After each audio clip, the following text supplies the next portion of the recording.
Hey. We're back again. Hi everyone. We're here today for a fireside chat with Mark. Of course, want to wait for a few more people to come in, so going to start us off with a quick icebreaker. It is now the month of giving. It's holiday season, so I Mhm. want to ask, what's been your guys' like favorite or perhaps like oddest swag item you've ever received? Honest swag. I thought Mark was gonna like reach under his desk No, and grab pull it. it out. Right. I think like if anyone's ever watched National Lampoon's like Christmas Vacation, there's this scene where like the Clark Griswold is expecting like a Christmas bonus and instead he gets like a Jam of the Yeah. Month club Right. like Exactly. thing.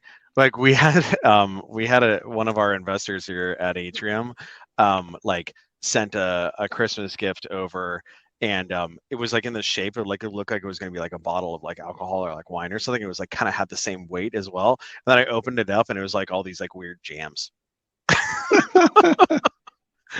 Which actually was okay because I put it out for the team and whatever, and people are like, "Oh, this like jalapeno pear jam is actually like pretty okay," but it was a little weird.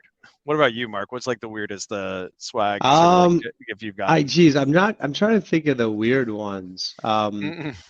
I, I will, one of the ones that's like unique that comes to mind, and it's actually appropriate because we're using Goldcast, came from Mm. the Goldcast founding team, because Oh, nice. they were students of mine at HBS, and Oh, really? so we got to, yeah, I don't remember if I think they were students, but they came into my office a lot.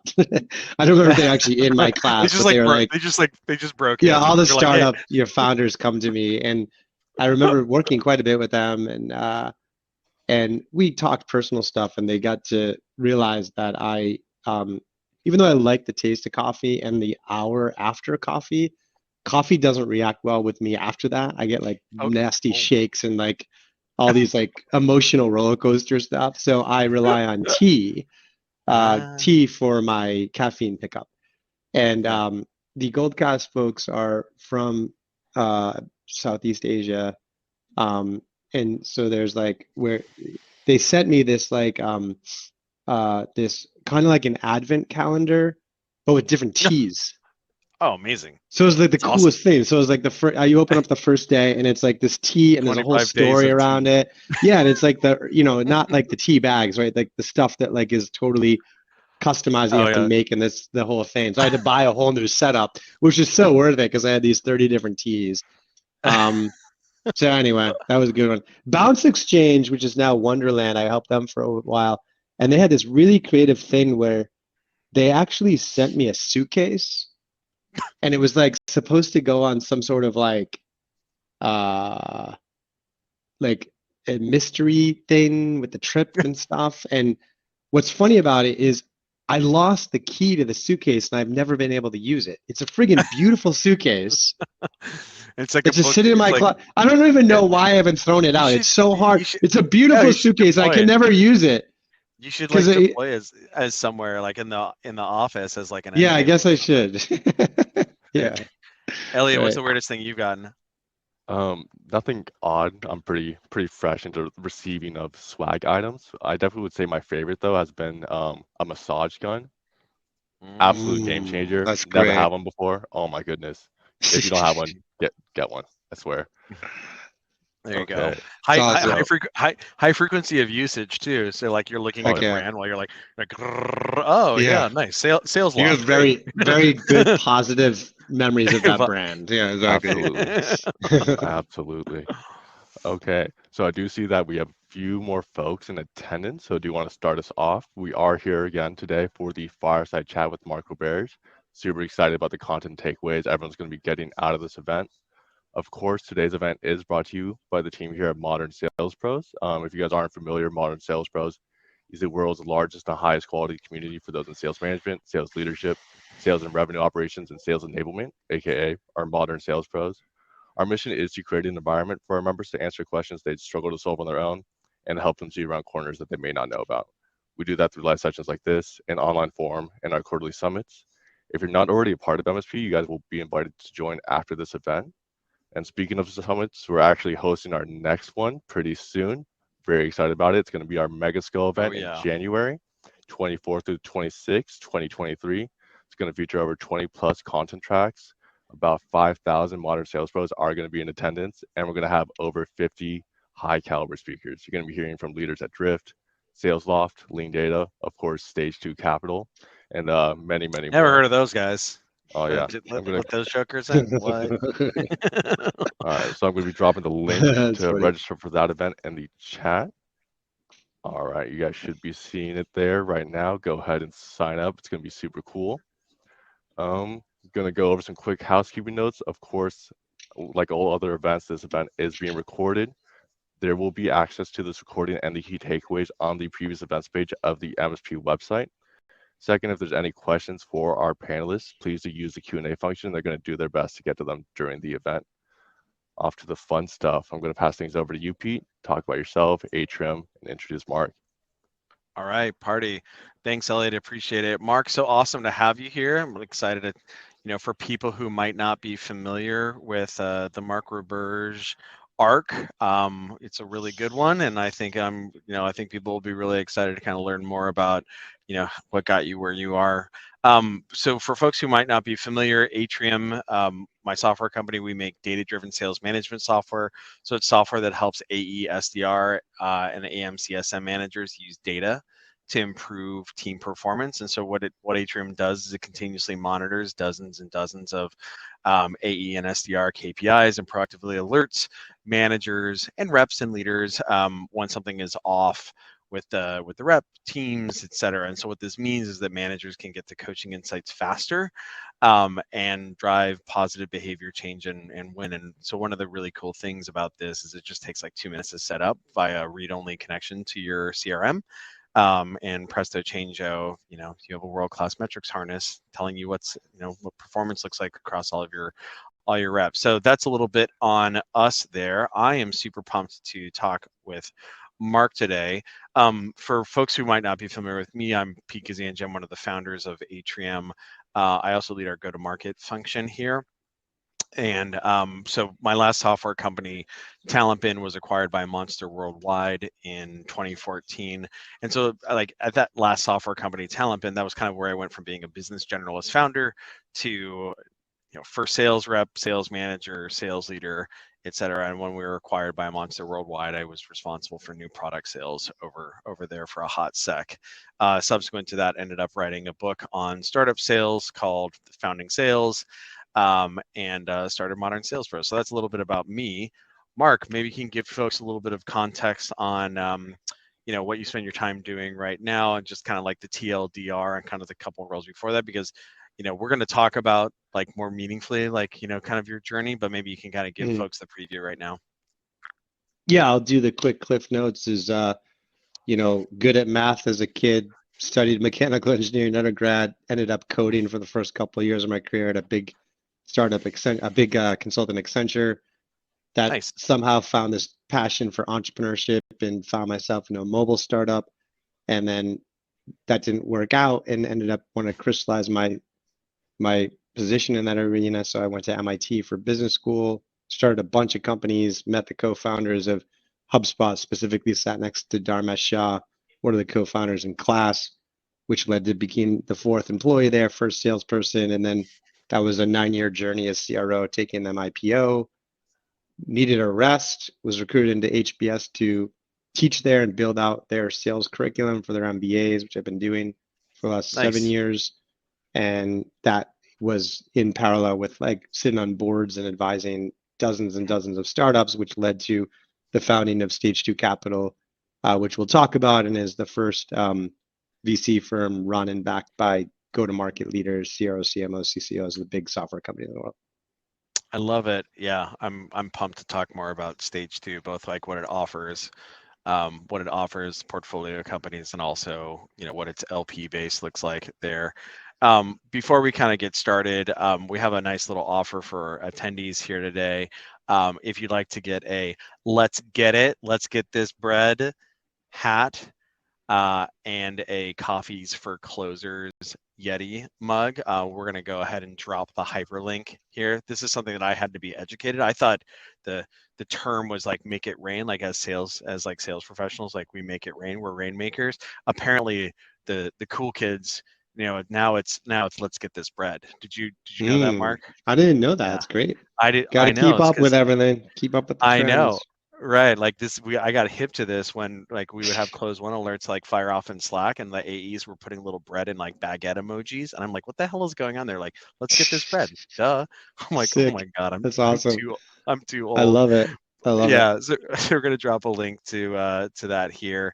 But yeah, let's get jamming here. So Mark, I think it might be really cool for you to kind of like break out a little bit more the story of how you came to HubSpot. I'm gonna give you gave a little bit of a preview there, like how you Sure. came to HubSpot and the kind of like the different stages of the company, because obviously like when people think about HubSpot now, it's just like this crazy world killing, like, Yeah. CRM marketing automation, like, customer lifecycle company that's just like absolutely bananas. But that wasn't the case when it first started out. So maybe you can kind of like take us through how you joined and kind of the kind of first couple stages of the company. Yeah. So as I mentioned, I was at MIT for business school, and as was Dharmesh and Brian, the two co-founders. I Hmm. sat next to Dharmesh in one of these classes. It was a startup class where 50 students. Sweet. You have to have an idea to be in the class. So everyone kind of wrote up a page about their business idea on the first Hmm. day, and 10 people got picked to kind of like be their startup CEO during class, and everybody else had to join a team. And I was working on this like pet social networking type play, and I got picked, and Dharmesh got picked, and it was HubSpot. So Yeah, we literally had the same name, same logo, hilarious, it's and crazy. kind of a different idea. It was like an all-in-one Swiss Army knife of like small business applications built on .NET Nuke, Hmm. and so anyway, we became friends. Like we grabbed coffee or lunch or whatever. And when I was raising money for my deal, he put in on it and was asked if I could help him with HubSpot one day a week. And it was literally just me and him on Thursdays talking about his deal. And um, and then he recruited Brian in to be co-founder and CEO. And then he was like, Brian basically said to me, "Oh, we got this guy Mark one day a week." He's like, "I just want you to sell, Mark.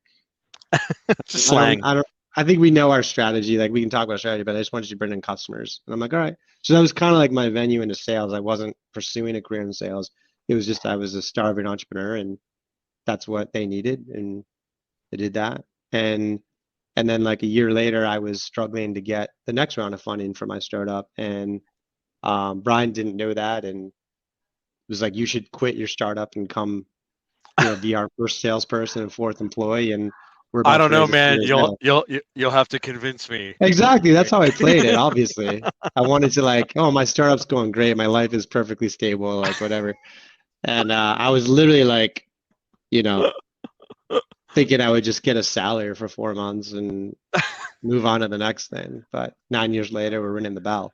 And like, Yeah. there's obviously a lot we can unpack in that related to, Atrium as well as Modern Sales Pro and like data-driven sales management and all this fun stuff. But, you know, But I think the interesting thing there is that you said their initial idea, and like I think first of all the fact that like HubSpot was a like university, I don't know, not accelerator but like maybe accelerator kind of success story is like kind of crazy because that never yeah, happens. It never yeah, happens, right? It never happens. But I yeah, think the other thing that's really, yeah. interesting there is that you said like the initial hypothesis was that like an all-in-one, small business tool chain, and that's like not really what HubSpot eventually Right, became. Where like right. and so maybe like you could characterize like how that like maybe like pivoting Yeah. happened that There's all happened sorts of there.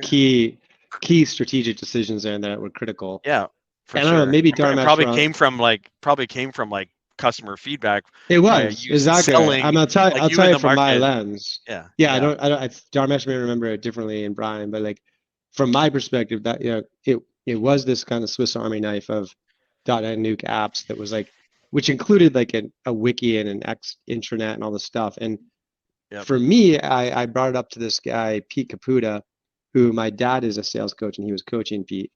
And that's how I get introduced to him. And I presented the idea, and Pete was like, I don't think you really understand small businesses. Like, they don't want an internet. Like, all small businesses care about is like getting sales, leads and sales. Mhm. And so, like, I went back on Thursday, I talked to Brian and Dharmesh, and I think it was Dharmesh that, like, it was one of them went up to the board and they just like drew a funnel and they like, okay, let's build all the tools for the funnel. And so like that was pretty cool. And then that That's was like important. pretty very critical pivot, right? Yeah. For that's the way I Yeah. remember it. But and then another pivot was like small business versus enterprise initially. And Brian was just kind of like doing a TAM analysis and like in his back of his head and was just like, okay, like 250 a month, like let's just go after small businesses. And then one of the most critical ones was 7 years later, where we had built a good business. Like we're at like Yeah. 70 million in revenue now. You know, we're probably a year or two away from an IPO. We've raised $100 million in capital. You know, like we have something, and it's strictly in the marketing arena right now. Yeah. Yeah. And myself and everybody wanted to go upstream to enterprise marketing, Sure. selling to the big people. And like that's what most SaaS companies do and do quite successfully. They Usually would the go unit marketing. economics are better there, right? The Yep. ACVs are better. Certainly I your wanted to do VCs will that. be like up your They nose, wanted to do being like, that. yeah, The higher board wanted to ASPs, do let's that. go. Yeah. Me, CMO, CFO, everyone. I think Brian and Dharmesh were kind of the only ones that didn't. And that's where we ended up doing was staying horizontal and going to the CRM. Yep. And their reason was like, um, they just felt like it was becoming like quite a bloody competitive landscape upstream with like, Definitely. you know, Salesforce playing there, Marketo. Oracle Yep. bought Marketo's there, Oracle bought, made an acquisition. Yep. You know, like, and so and also our kind of like unique advantage was we were really good at attracting a lot of leads. And a lot of Yeah. those leads were small businesses. So for us to lean in there, and that ended up being like a really critical decision as well, obviously, is to kind of think back on that and really become like a horizontal solution for the small business arena.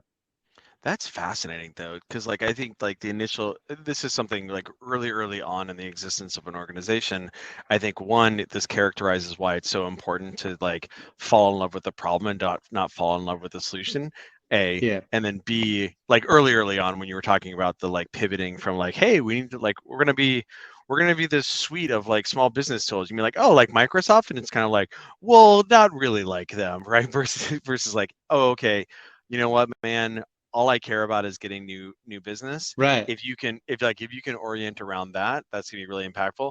That realization doesn't happen if you're not talking to your customer and like getting out of the office, right? Getting in front of people and talking with folks, which of course is like early stage evangelical sales, which oftentimes like early like before you got product market fit, before you've got go to market fit, a really important thing to do is what I call like, evangelical sales, which is almost kind of like weaponized like product management or product marketing, Totally. where Right. where you're showing up and you're kind of like you're presenting hypotheses, not like, all right, I know this is gonna solve what ails you, right? Because like obviously that wouldn't have worked there. And then you bring it back into the building and say, hey guys, like, I don't think this is landing right here, but like, man, this would really land right here. And then of course I think HubSpot did like website optimizer and like the blog, like the blogging platform and things like that, and then which worked like to a certain extent. But I think the problem with, and this is another kind of key insight like organizations have, is like it's one thing where you have a product that like requires people to like put in calories. It's another Mm, thing to have a product that like does automation for you. And so like HubSpot was really great at like capturing leads, but then like when drip marketing got added, like now it's like, oh man, it's over, right? I'm never gonna like walk on this thing, because like now you're just like automating the drip of these various cut or prospects. yeah, there's a lot in there, Pete, that we actually didn't do well either. Oh, I what think you can. are some of the head? No, we didn't do it well, and because we didn't understand these things. It's been 15 years, and I think you can summarize it well, which is like, had we built it in hindsight right now, we would have been so much more focused on true product market fit. And we were kind of obsessed with top line revenue growth without a Mm, microscope on like the success of our customers early on. And we were right. very lucky to catch it at some point, but it was quite a recovery. And so that's Yeah. definitely something that I still see in the ecosystem is like a premature obsession with top line revenue growth Yep. and not really how you're measuring and putting a microscope on customer value creation is really the first metric, Hmm. which we didn't do. I think the other thing in there, Pete, that you mentioned, that was another critical strategic decision on Brian and Dharmesh's perspective, was when they first described the idea to me. You have to remember this is 2005, 2006. So Hmm. you've got like Eloqua and Marketo out there, you just a couple of years old, right? And so like the Yep. marketing automation category was pretty new, but like 2 years old. Yeah. And when they described it to me, I'm like, oh, you're kind of like a different flavor of a marketing automation company. Hmm. And that really offended them No. because they were big believers of like blue ocean strategy and maybe what we call today play bigger, if you're familiar with that work. Yeah. Category Um, creation. we're category creation, where they were like, no, we are creating a category, Hmm. which eventually ended up being inbound marketing, which was huge and Hmm. something that I don't think enough founders are bold enough around. And it was just like, I mean, it's crazy to think about being like four people in a garage across from MIT creating a new English term, term in the English vocabulary. But if you do it, it's just one form of sustainable defensibility. What's funny is Brian and Dharmesh argued about what it should be. Brian wanted The actual inbound like marketing. phrase. Brian wanted inbound marketing and Dharmesh Uh-huh. wanted content marketing. Mm. Because content marketing described what you had to do, and Brian liked inbound marketing because it was the result you got. Yeah. The outcome. And so, I mean, it worked out. I mean, it's a good business, like it's a great business, but content marketing actually does have more searches around it, exponentially Mm. more. Hmm. And it might just be because inbound marketing was like so affiliated with HubSpot. So Sure. I don't know. It's interesting, but Yeah. Yeah, I remember you gave a presentation, I think it was like 2 years ago at one of MSP's virtual summits on customer success and instrumentation thereof, because I think, yeah, I recall, I forget who it was. It might have been a buddy of mine who worked at Charles River Ventures. That was an early investor in HubSpot. And I remember like eh, someone sharing with me some of the early kind of like churn issues yeah, it's that bad. that HubSpot had. And I think that like the good news is you guys caught it and pivoted and so on and so forth. But I think that's like extraordinarily important. I actually had a fireside chat with Jocko Vanderkooi the other day where he like obviously one of the things like his big mantras is that like recurring revenue comes from recurring impact, right? And Mm, so we're like recurring impact comes from typically like recurring usage and kind of outcomes or whatever. Like if you're talking in CS terms, like what Nick Mehta might talk about, it's like outcomes, outcomes, outcomes, outcomes. But you want like continuous impact, and so just making sure that you're instrumenting that, like that you're instrumenting it, and then like that your CS motion has to be like lined up to mm-hmm, deliver that, right? And like kind of like a football player, like push them mm-hmm, in that direction, and then that should go all the way back upstream to sales land where it's like, hey, like where your discovery questions are lined up around revealing to folks the fact that they might have this deficit that that you can solve. Then that's the reason why they buy, and it's like, oh great, you bought for these reasons right here, we're going to run like a linebacker here to get you to success in the first 60 days or 90 days or whatever, and then bird dog the heck out of it to make sure that's happening. If you do that, you're going to be in a much better spot, which I think, I don't know, it's tough, right? Because like everybody lionizes the new logo acquisition and ARR growth and what have you, and especially it's almost sorry. like the annual contracts can be like a little bit of a lie, where it's like you hang an annual contract on someone, you're like, all right, I don't have to worry about you for 12 months, right? But if like Totally. if they're not It's using almost it like I like don't really day like annual 45, contracts in the first phase because it's like you yeah, don't know what you got.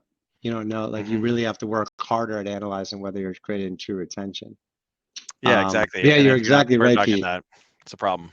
We've talked about it for a while, but like it's still 90% of entrepreneurs are still not really doing it well. they're just feeling the pressure of the top line revenue number. And in this particular bear market actually is helpful, to be quite frank, because we've moved away from that crazy like 2020, 2021, like grow at all costs craziness. Yeah. And there's a lot more focus on efficiency and customer value creation. So this correction is a good thing from the light of what you just talked about, Pete. And I think in the long term, in the success of these ventures. Yeah, one of the things, so Craft Ventures is one of our investors here over at Atrium, and I had a fireside chat with David Sachs at our Nice. He's last great. Yeah. virtual summit. Yes, he's kind of sharp, you know. And one of the things that he talked about was, because they're very focused on what they call bottom up, what OpenView calls PLG, and one of the things that he noted is, like, in their investment process, not only do they look at like output metrics like ARR growth and NRR and all those sort of things, but they also look at just like utilization metrics as well. And I think that actually comes from David's experience. Like, it was so he was the founder of Yammer, right? Mm-hmm. And so he cops at this very well, where he's like, yeah, we thought we could do a consumer only enterprise thing, and we would just use all of our like growth hacking experience from PayPal and what have you, and we were just going to like bird dog usage like crazy, and like the virality associated with that, and like get people to invite. Now what we thought we could do is we could also monetize like that. That turned out to be a lie.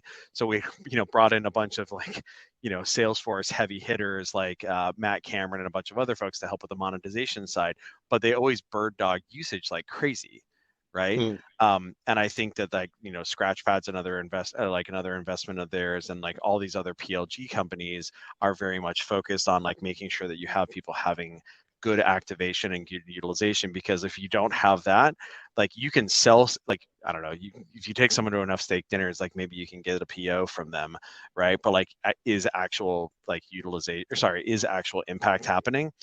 If it's not, that's just going to be a churn in 12 months. So Exactly. yeah, they're very, very focused on that, and I think that, like, the move towards PLG and like that very much helps with that.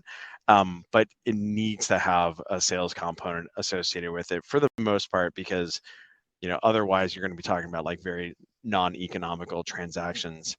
Yeah, So I can double click into a real quick piece just please, to give you my take on it, because like yeah, I agree. It's really exciting when like different people who are seeing patterns come to the same conclusion without conversing with each other. It gives you tremendous confidence that what you're hypothesizing is getting close to correct without having the data to provide it to prove it. right, And so like my take on it is what I call leading indicators of retention, which is mhm, like, what is it that you can see in the first 30 days of a customer's tenure with you, that if yeah, that event is observed, they'll be with you forever. And if it's not, they'll probably churn when their yeah, contract is up.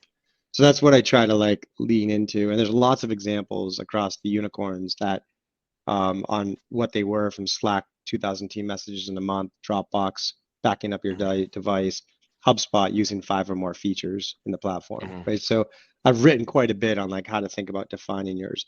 But to your point, like many people do believe that the success in increasing the number of customers that achieve the lead indicator retention is largely on product or onboarding. And I don't think it is. I think it's mm, more on sales and like the expectations that they set, interesting, in like what work is needed to achieve that success, and what are the expectations on how we define success, and going after customers who will value that success. So much of it yep, is sales oriented, and we live this at HubSpot, and I've experienced it in many companies. Is like mhm, oftentimes when we double click into the onboarding, engagement, retention metric, it is more of a sales issue. So to your yeah, point, Pete, one area that, just to get really tactical about it, is, mm, and I've done this with some different startups, is when you rethink the compensation plan, especially in the early days of a company, mhm. and pay the salesperson 50% of their comp when they get the signature, which is what we typically associate with sales job. All right, And 50, yay, yeah, you we're got the done. signature, whatever. Here, have fun, CS. 50% is when they achieve that lead indicator retention event, Mm, right? So like they start engaging and set up the 5 features of HubSpot, or mhm, that's Slack, they send 2,000 team messages. And I'm not trying to turn the AE into a CS person. yeah, I'm just trying to get the AE to set proper expectations and find customers that are likely to achieve those metrics. That's all we're doing. And what Yeah. you often find is once you set that comp plan, AEs will actually achieve that lead indicator of success and retention during the sales process. If say you Yeah. offer a 30-day trial, they'll be like, Pre-sale. hey, I'm walking through this. We got to talk to your boss, whatever. I'll get that. But in the meantime, let's get your team using this. And they're going to get to the 2,000 team messages before they even sell the deal. And now, boom, they get the signature, they get their whole comp, and the customer success manager is so much better teed up. So that's just example of little things that have worked quite well that we're probably not leaning into because of lack of commitment to this type of approach. Yeah. I mean, if you pull that through all the way, what's would be really fascinating how that would impact like compensation software like Spiff or Captivate or what have you, where like now all of a sudden, you're compensating based on like information that's coming out of like the CDP versus coming out of just the CRM. That's fascinating. Yes. Wanted to change gears a little bit here since I know that you teach and lecture at the at Harvard Business School. Maybe you could just kind of touch on what that kind of curriculum looks like, and then I Sure. think we'll talk a little bit about how that gets deployed at Stage 2 Capital as well. Yeah, and just so everyone knows, I'm watching the chat. So thank you, Lori and Johnson and Wayne, everyone, and on the Q&A as well. So feel free to be active there, and I'll bring some of that stuff in as you ask questions. Oh, Whatever. Lori's here. Wonderful. Yeah. So and Lori's actually a coach for us at HBS in one of our classes. Amazing. I teach two classes today. One is called Entrepreneurial Sales, which I'll talk more about because it's more applicable to this audience. The other one's called Decoding Growth in Silicon Valley. So the last one, the second one, I've been intrigued by these growth teams in Silicon Valley and PLG. Oh, right. So the B2B we call PLG, but even like the big consumer tech wins of Airbnb and Uber and Lyft teams. and Pinterest and Facebook, LinkedIn, et cetera, they really attribute their great success in this like growth team. Yeah. Like it's sales, marketing, product, engineering, finance, HR, growth. What the hell is growth, right? And so that's been an intriguing mystery for me that I've studied for the last 5 years. And I think it has tremendous implications on PLG and how we run it. I spoke about it at SaaStr this last year, what we can learn there. So that's what that class is about. I've been teaching it 3 years. I'm very blessed to have the growth leaders from Lyft and Pinterest and Facebook and LinkedIn, et cetera, come in. And then I take the kids out for a week in January. This year we have Q&A with like the CEO of LinkedIn, Ryan, the co-founder of Lyft. We have it with the CEO of Glassdoor. I think that's Sid, who's doing some crazy stuff. Oh no, he's at GitLab. He's doing some amazing stuff. We're the CEO of Figma. So we always have like an awesome group that we get to go and see. And I'm like, just learn a ton from hanging out with these people and trying to debunk what they're doing. And the other class is entrepreneurial sales. I've taught that for like 7 years. And half of it is about founder selling. It's the battleship. Half of it's founder selling. All these like these MBAs, they want to learn how to sell, whether they're a founder, whether they want to be an investor and know more about it or whatever. I mean, they're selling everything, as everyone knows here. So you spend half of it on selling, learning like spin selling and Sandler and Challenger and all these things. And we do a bunch of role plays and stuff. And the second half is on sales, building the first sales team, like everything we're talking about, pricing models, comp plans, data-driven management, your point, annual planning, all that kind of stuff.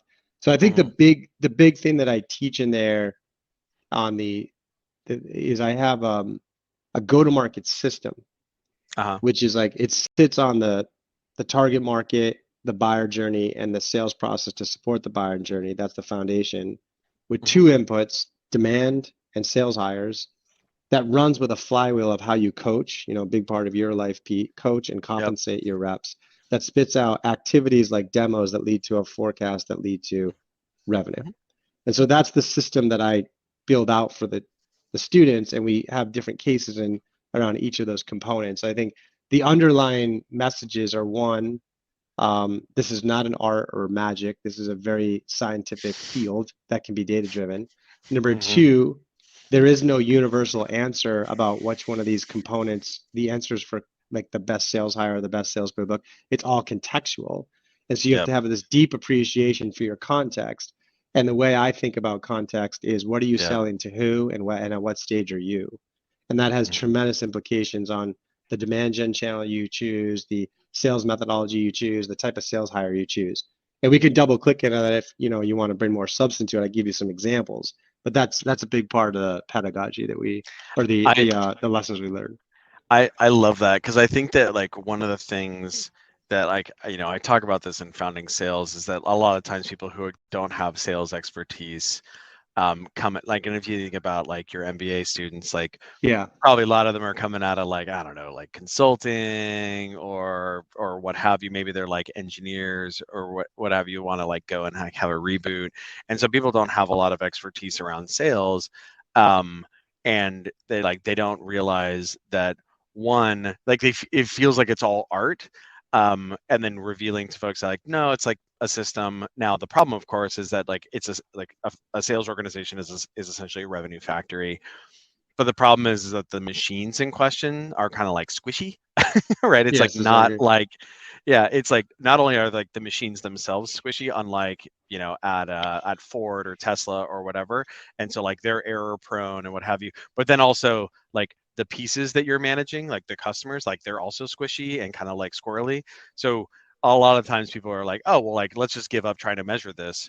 Now, of course, Hmm. the response to that is like, that's nonsense. You can measure it, but like within certain tolerances.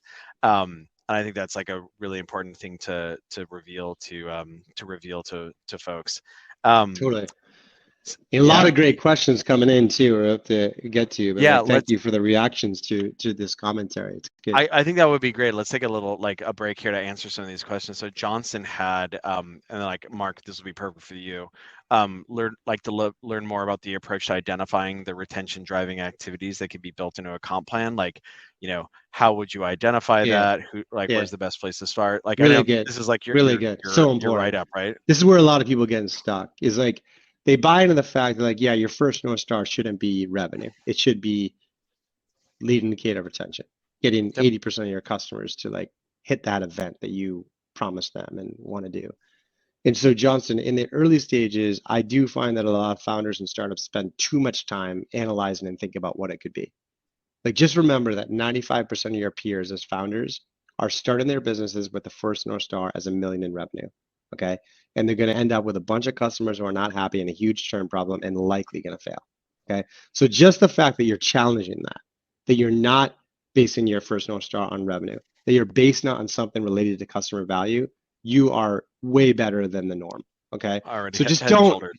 yeah, don't overthink it. Like restrict yourself to like 2 to 3 hours to get in a room one morning with whoever you want, the whole company if you want as a startup, and just brainstorm on what they might be. You want them to be objective. Like, it's not like a CSM says they're good. It's like a very like objective measurable thing. It's instrumentable, so it's in the code base. You can actually report out on it. You don't want people counting this stuff, because even today, HubSpot at 1 billion in revenue, they still analyze this stuff. So you have to like, you want to be able to analyze it forever. But like, even something as simple as like, they set the friggin' product up. They move the first transaction. You know what Yep. I mean? And you could do some more reading on it, Johnston. But that's the whole thing, is like, don't get caught up on it. Now, if you're a bigger company, Johnston, you can be much more factual about it. You can actually, like, we did this at HubSpot, right? So when we didn't catch this till we were like 7 million in revenue, we had like, I don't remember, like 1,000, 2,000 customers. So we had like 50 ideas on what it could be, and we can actually analyze it. Like, how, okay, one of our ideas was like, what if they set up the social media tool? Is that it? So just how many people set up the social media tool? How many people didn't? What's the retention of the people that did, and what's the retention of the people that didn't? If there's a big variation, you got it. If there's not, you don't. Yeah. Right? So like, we didn't find it until we said, okay, when they use 5 features, their retention is 95%. If they don't use 5 features, their retention is 70%. Bingo, we got it. Okay, so like, that's the whole point, Johnson. Early on, create a guess and go at it. Over time, you can use customer data to analyze whether you're right. Yeah, for sure. Like I can use an example here for Atrium. So in our case, because we make data-driven sales management software, and it's like Moneyball for sales, and not all sales managers and sales leaders are former mechanical engineers like Mark here, and our math centric, but it's one of those things where like sales is having its Moneyball moment. So people realize that it's really important that they ought to get good at this, but it's still a journey. And so what our implementation team really focuses on is says, hey, like, you know what? What's a really important initiative that you might have right now? Like maybe it's AE prospecting, like, hey, we just like let go half the SDR team. The AEs really have to feed their own pipe. Cool. Sounds like we need to set some goals on some key metrics around like, email activity, rep self-source opportunity creation, and maybe like net new accounts that you're interacting with, like just some kind of basic stuff. That let's go ahead and deploy some goals on that. Let's deploy some views on that. Let's make sure that those are being broadcast to managers, right? So they like can't avoid it. Because like managers are not going to be like, Totally. hey, you know what I should do? I should go like look at some dashboards right now. Like, no, it's got to Right. come to them in Slack and an email. What we have found is that if we are able to get folks to that, like they have to have a key initiative deployed with a couple of views that are being broadcast to them a couple of times a week. And if that is the case, then you will see the intermediary indicator, which is a lag to this, which is they'll be in the tool, 3 or 4 times per work week, right? And have about 150 page views per in a trailing 30-day period. If you got that going on, you're golden. Perfect. Right, because I love because that. Yep. what people have done is they've created a habit around being data driven, and then what we do is we say, great, what's your next initiative? What's your next initiative? And then it just kind of gets built out and embedded more and more. And so actually, to be perfectly honest, Mark, that this is something that was informed by your talk 24 months ago when I started thinking about like, okay, what should be our leading indicators around that, Cool. and we really started like buckling down on that. It's awesome, man. It's awesome. So that's how we. Yeah, and your story kind of like I've seen that in other situations where like, for example, the effectiveness of sales contests, Pete, right? So like oftentimes sales contests are used to drive particular behavior that you want. And I just have anecdotal evidence here. I don't have data evidence, but the key success to sales contests is the daily dashboard going out every night. Oh, You know what I mean? Like if you're just like if you run a contest on like most meetings or whatever, like Sure. it's like if that goes out every night to the whole team, then people are just like so focused on it. If it doesn't, they forgot about it in a week. So it's just like to your point, like building that communication and spotlighting rhythm into the operating cadence of the company. I've seen that from many different dimensions, so that's cool that you guys are doing that. Yeah. Well, so we talked a little bit about kind of curriculum stuff, which is great for folks who are, at HBS, but maybe you can talk a little bit about how you guys at Stage 2 extend that to the way that you guys help your portfolio companies, because I know that you have some pretty great operators, sales operators over there working for the fund. And then maybe you can also talk a little bit about like what your investor base, your LP base, who look like, and how that's differentiated from the rest of the capital providers out there. Yeah, sure. I think there's a lot of interesting overlaps and synergies with the group here. So yeah, I just do the origination story. I had spent about 4 or 5 years between like after HubSpot while doing HBS, is like sitting on boards, angel investing, advising lots of different startups, and saw some real patterns around the go-to-market mistakes that people were making, largely like how fast, like when you choose to scale and how fast. So I've written this new ebook called Science of Scale, and it's been out there for like 4 years, where some of the work that we're quoting today comes from there. It's on the Stage 2 website for free, a 45-page ebook. I'll write it up as a book at some point when I catch a breath. In your free time. I got to do it. But like that was something I was just seeing. And then in 2018, met a gentleman, Jay Poe, young investor over at Bessemer. Started chatting with him. I remember our first chat. I'm like, he introduced himself as a revenue venture capitalist, and I was like, "What is a revenue venture what capitalist?" What is that? Yeah, and he just felt like, I think there are a lot of VCs who kind of grew up in finance, kind of grew up in banking and like hedge funds, other places, and really haven't operated before. And he's like, as I look at the portfolio, when we make an investment, it really is all about revenue execution. And we're sitting in these boardrooms, and there's a bunch of investors who've never really driven revenue at a business before that are giving advice on how to do it by like basically talking about how some other company did it. regardless of how related those companies are. He's like, I don't want to be like that. So he was actually going to sales school every Saturday. We went to SDR school, he went to sales school, and he actually had an offer to be a VP of sales at one of the portfolio companies. And I started talking, I'm like, wow, this kid like knows his stuff for never actually having run a sales org. And he even conceptualized to me the concept of go-to-market fit for the first time, which like very nicely summarized many of the things and patterns I was seeing. So he asked if I would do a kind of a go-to-market accelerator with him for the Bessemer portfolio, which we did, over like a 3-month period. And then he was like, this is a fund. And I'm like, what do you mean this is a fund?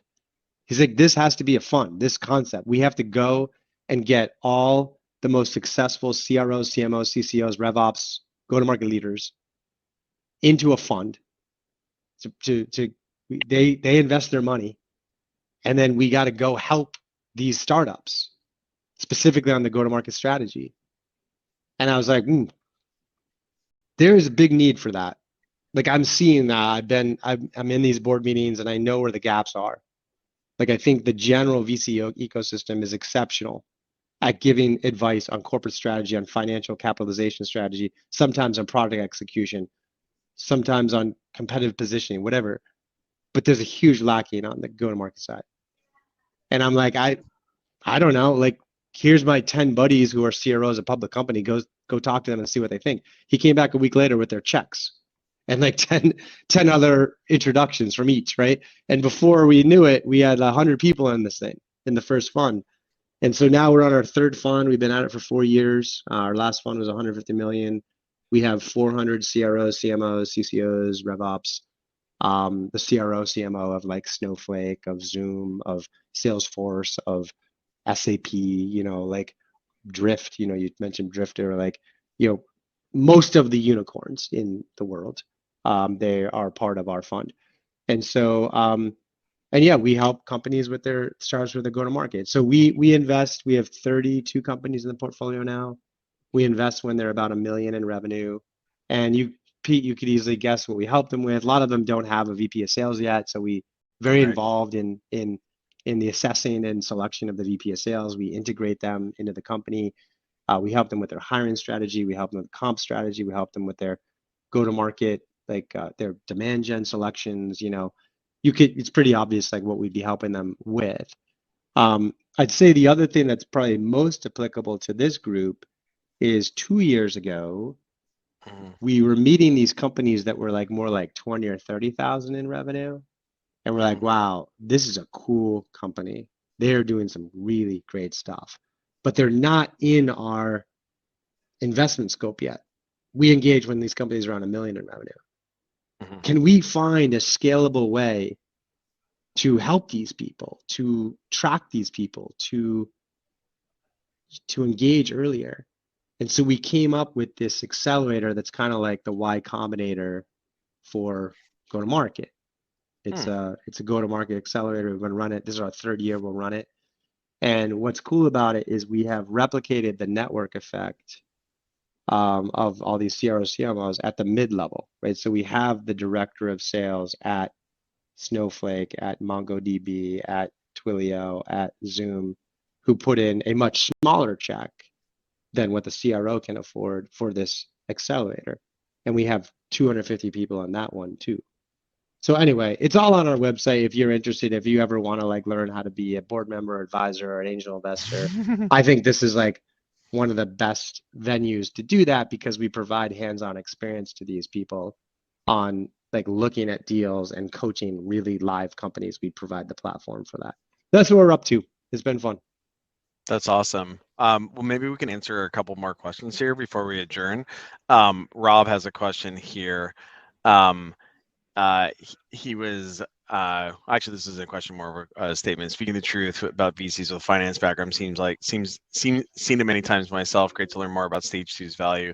You should partner with GTM fund on earlier stage deals if you haven't already. I'm sure you probably do a lot of it, like deal charting and what have you. Max was, I've known him for 15 years since the beginning of his the founding of his group that he sold to Outreach.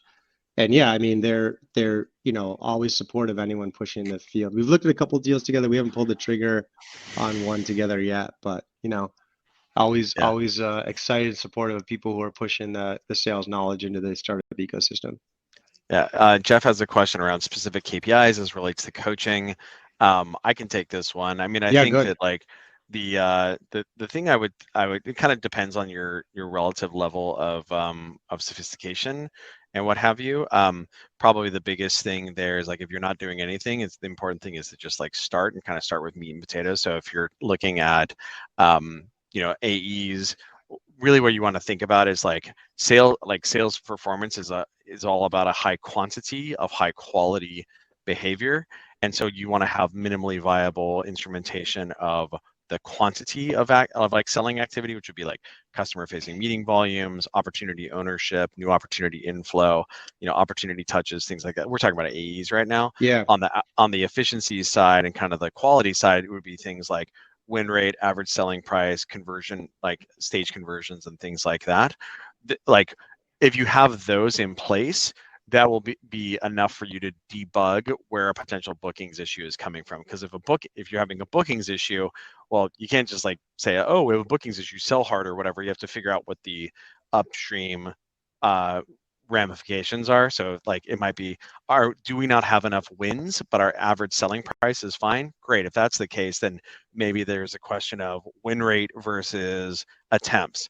Oh, you're getting plenty of attempts, but your win rate is poor as compared to the other 10 AEs. This is where we need to coach right here because your selling quality is off, and then figure that out. Conversely, it might just be like, hey, you know what? Your average selling price is way lower than the rest of the reps here. Let's figure out what the deal is. Oh, okay, you're dropping your pants on price. So just like starting with kind of like the core metrics there and then debugging. This is something that our customers use Atrium for, especially earlier stage companies where they don't have a good metrics harness in place because it's so quick to turn on an Atrium account. SDR is kind of the similar thing as well. Mark, anything you'd like to Yeah. add there? No, I think you did a great job, Pete. I think the bottom line is that we have to appreciate is with any coaching diagnosis, and thanks to Atrium and Pete for pushing the needle on being more data driven and diagnosing. If you are data driven in your coaching diagnosis, it also has the added effect of you can be data driven in your coaching ROI. Because like if you, for example, say that someone's struggling with sense of urgency development, you can actually measure whether they've improved based on the velocity of their sales cycles, how they improve, Yep. and the conversion rates from opportunity to close. And you can set goals on that. Hey, can we Yep. go back to Melissa Bergen's question, Pete, if that's cool? This is a really tough Let's one. do it. Melissa happens to be one of my students from back in the day and one of the few that went off and carried a quota and leading a sales team, which I'm so proud when they do that. Oh, damn. And she said, how do you think about structuring a simple but aligned comp plan when the revenue is not booked up front, i.e. percentage of sales? So this is a tricky one. Yeah. I don't know if She you have works at a concept on firm. this, Pete. Yeah. Well, sorry, go ahead, Pete. Well, and she works at a firm, so it makes a lot of sense why this would be Yeah, top of so it's mind. like Yep, this is please do. really important that I don't have an awesome answer on yet. And I wanted to bring it up and call it out, not just because Melissa's a former student, but also because I want us to think about it as an ecosystem. Because we're moving into what I call consumption pricing, which is what Melissa's talking about, which I think is very powerful. It kind of like, especially early on, I love it when startups start with consumption pricing because it puts the risk on the startup where it should be, and the customer, it makes it easier for the customer to try out this new concept. It's like you only pay us when you succeed. All right, so it's kind of like, I don't know, like there's a bunch of different examples out there, but it's like, as many transactions you run, whatever. This is really hard because on one hand, you would say, well, just pay them if you as a company is getting paid as a percent of revenue, then just pay the rep when that happens. Yeah. But that doesn't work because reps will be just sitting on a beach. Like a good comp plan is going to reward a rep when the good behavior happens, i.e. the sale is made, or penalize the rep when bad behavior happens, i.e. they miss the quota. And if you're paying a rep over 5 years based on a percentage sale of a deal, it just doesn't work. Yeah. And so it's really tricky. I'm trying to think what I was doing here. I think what I was doing was I was recommending, and this takes a little bit of scale. The founder would probably have to do it at early stages, but like as the business scales, you do have like deal desks and you have RevOps functions that have no political bias in a particular customer or revenue target. Like unlike a rep and a manager who's on a quota, they have like pretty like personal like motivations within this thing. And that person can actually do the RevOps team or the deal desk or whatever, when a deal is closed, they can look at a bunch of stuff about that company to estimate what is the potential, what is the expected revenue from this deal closure, even though it's a percent of their revenue, what is expected over the next 12 months? And then you can actually pay the rep at that moment. And of course, there's like a leveling up that occurs. Like if it's bigger, the rep can get paid more a little later. And if it's lower, the rep can get, it can come out of like future payments. But like, I'd love us to think more about that. Because it's an important question on where we're going with pricing. I would hate for us to not leave in the consumption pricing just because we don't know how to pay our reps. Well, I think that the way like the Atrium has had a number of companies that have been consumption based, that are customers, and so usually the way that we've seen that be done is like, you want to estimate it, and because like you don't want the reps bird dogging it from a success standpoint, but you do want them focusing on the accounts that matter. So you estimate it initially, and then on a recurrent basis, like just update those ratios, right? So like, say you're a firm, right? Which is I think where Melissa works. Like historically, a firm probably gets like some sort of rake on the GMV of the e-commerce providers or the e-commerce customers that they work with. And like what you would do is you would say, hey, cool, for the first 6 months of the year, we're going to like as soon as an organization integrates their Shopify store, their Demandware store or whatever to a firm, we're going to look at how much historical GMV they've had in the trailing 12 months, and then we're going to pay you this percentage on that. And sometimes you're going to get underpaid as compared to what it should have been, and sometimes you're going to get overpaid, but it'll all kind of come out in the mail, or come out in the wash. And then then you update those ratios like every 6 months or so as appropriate to make sure that it continues to be crisp. That's how I've kind of seen people approach that. Yeah, it's a tough one. Question, though. It's a tough one for sure. Yeah. Hey, Elliot, you here to kick us out? I am, unfortunately. That was, oh my goodness, what a great conversation that was. So yeah, going to wrap things up now. Of course, want to thank everyone for attending, and thank you so much for interacting in the chat. So many great questions. Of course, thank you to our wonderful sponsor, Atrium. Make sure to check them out. Going to be dropping a link to their website and other goodies in the chat. Should see that now. Big thank you to Pete and Mark for providing the content. Recordings and key takeaways are going to be available on our page shortly. Of course, don't forget to check out our upcoming events. See you guys next time.